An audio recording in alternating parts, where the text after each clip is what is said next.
एका गावामध्ये राहणाऱ्या 3 अल्पवयीन मुली म्हणजे 10वी 11वीचं शिक्षण त्या घेत होत्या।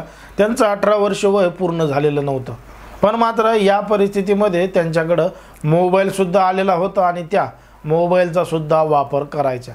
मग याच मोबाईलमध्ये असणारे जे सोशल मीडिया आहे त्या सोशल मीडियाच्या माध्यमातून या 3 मुलींची 3 मुलांबरोबर ओळख झाली, मैत्री झाली, प्रेम झालं।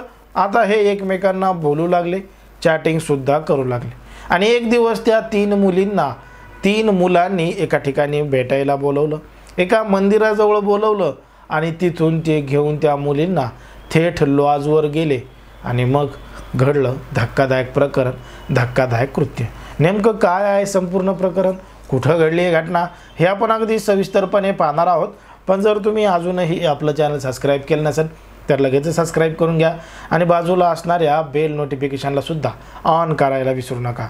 आता ही जी संपूर्ण घटना आहे ती आहे आपल्या महाराष्ट्रातीलच सांगली जिल्ह्यातील जे आटपाडी पोलीस स्टेशन आहे त्याच पोलीस स्टेशन अंतर्गत त्या हद्दीतली घडलेली घटना आहे आणि तारीख आहे 27 डिसेंबर 2023 ची।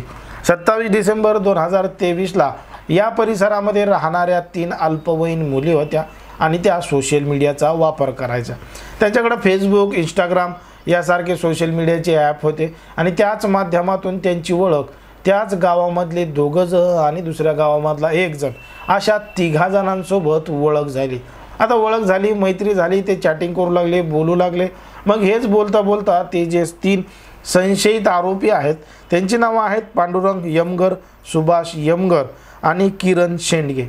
या 3घांनी त्या 3 तरुणीला याच परिसरामध्ये असणारं जे देवाचं मंदिर आहे कल्लळेश्वर नावाचं त्या मंदिराजवळ भेटायला बोलवलं आणि त्या 3घी ठरल्याप्रमाणे त्या ठिकाणी भेटायला आल्या आणि भेटायला आल्यानंतर हे 3 जण त्या 3घींना जे कौथुळी रस्त्यावरील एक लॉज आहे त्या लॉजमध्ये घेऊन गेले आणि त्या लॉजमध्ये घेऊन गेल्यानंतर वेगवेगळ्या रूममध्ये हे 3 जण गेले आणि त्या तरुणीबरोबर नको ते कृत्य, नको त्या घटना करू लागले आणि यांचं वयसुद्धा पूर्ण झालेलं नव्हतं। आता हा सगळा प्रकार त्या ठिकाणी घडत होता आणि त्याची माहिती त्या ज्या मुली आहेत त्यांच्या घरच्यांना मिळाली आणि त्यांच्या पायाखालची वाळूत सरकली।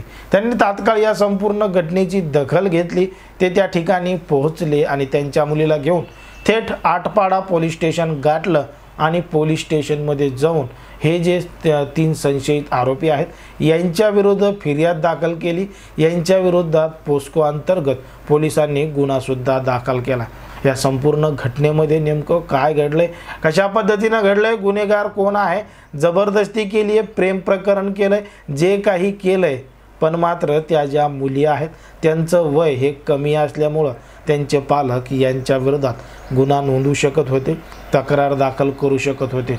त्यामुळं या संपूर्ण परिसरामध्ये आजूबाजूच्या परिसरामध्ये मोठ्या प्रमाणात ही बातमी पसरली आहे आणि लोकांना एक मोठा धक्कासुद्धा बसलेला आहे। या संपूर्ण घटनेचा तपास त्या ठिकाणचे जे पोलीस उपनिरीक्षक आहेत दत्तात्रय कोळेकर हे करतच आहेत।